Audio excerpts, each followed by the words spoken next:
পূর্ব মেদিনীপুর জেলার এগরা বিধানসভা কেন্দ্রের এগরা পৌরসভার অন্তর্গত এবছরের দুর্গাপুজো সরকারি অনুদান প্রত্যাখ্যান করল এগরা দীঘা মোড় সার্বজনীন দুর্গোৎসব কমিটি। বুধবার সাংবাদিক সম্মেলন করে একথা জানান পুজো কমিটির কার্যকর্তারা। রাজ্য জুড়ে আর্জিকর আবহের মধ্যে রাজ্যের ডাক উৎসবে ফেরার বার্তা দিল পূর্ব মেদিনীপুরের এগরা দীঘা মোড় সার্বজনীন দুর্গা উৎসব কমিটি। এদিন সাংবাদিক বৈঠক করে একথা জানান পুজো উদ্যোক্তা ও আয়োজকরা। পাশাপাশি এগরা থানার পুলিশ আধিকারিক ও মহকুমার শাসককে ইমেল মারফত এ বিষয়ে অবগত করেন তারা এবং সরকারি অনুদান ফেরানো ছাড়াও সরকারি কোনো রকম স্টল ও মণ্ডপ প্রাঙ্গণে বসানো যাবে না বলেই অঙ্গীকার করেন তারা। আরজি করের নির্যাতিতার সুবিচারের দাবিতেই এই সিদ্ধান্ত বলে জানিয়েছেন পুজো কমিটি।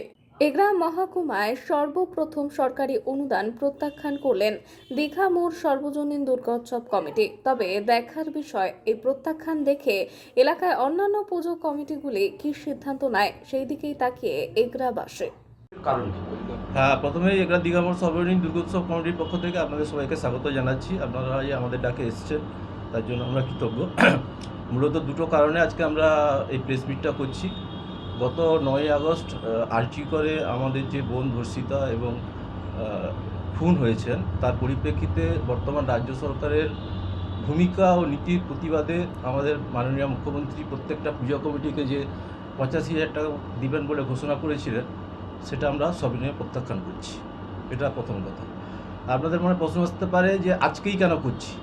কারণ আমাদের মনে হয়েছে যে কোনো কিছু জিনিস পেলেই তখন তাকে প্রত্যাখ্যান করা যায়। আজকে এগরা পুলিশ স্টেশন থেকে আমাদের কাছে ফোন এসেছিল, যদি আমরা ওই অনুদানটি নিতে চাই তাহলে আমাদের ব্যাঙ্ক অ্যাকাউন্ট এবং অ্যাপ্লিকেশন ডিটেলস দিতে হবে। তো আমাদের যখন ওনারা মনোনীত করেছিলেন নেওয়ার জন্য তখন আমরা সেটাকে প্রত্যাখ্যান করে ওনাদের কাছে একটা বার্তা দিচ্ছি। আর একটা বার্তা হচ্ছে, প্রত্যেকবারে যে বিশ্ব বাংলা শারদ সম্মান প্রতিযোগিতা হয় জেলাব্যাপী, এই বিষাদের আবহে আমরা কোনো প্রতিযোগিতায় অংশগ্রহণ করতে চাই না। আমরা বিশ্ব বাংলা শারদ সম্মান প্রতিযোগিতা থেকে আমাদের নাম উইথড্র করে নিচ্ছি। শুধু এই প্রত্যাখ্যান এবং এছাড়া আপনারা মণ্ডপে এমন কিছু রাখছেন যেটার দ্বারা এই প্রতিবাদটাকে আরও দৃঢ় করবেন? হ্যাঁ, আমাদের মণ্ডপটা হচ্ছে আদিযোগী ধ্যানস্থ শিব।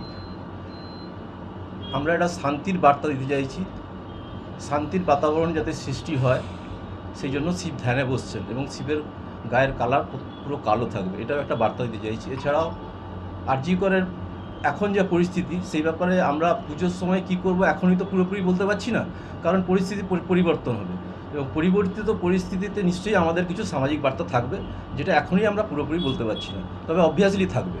আমাদের সভাপতি আছেন সুকুমারবাবু, সম্পাদক সুমিতবাবু, ওনারাও কিছু বলবেন, কোষাধ্যক্ষ নিরঞ্জন মাইতি আছে, ওনারাও কিছু বলবেন।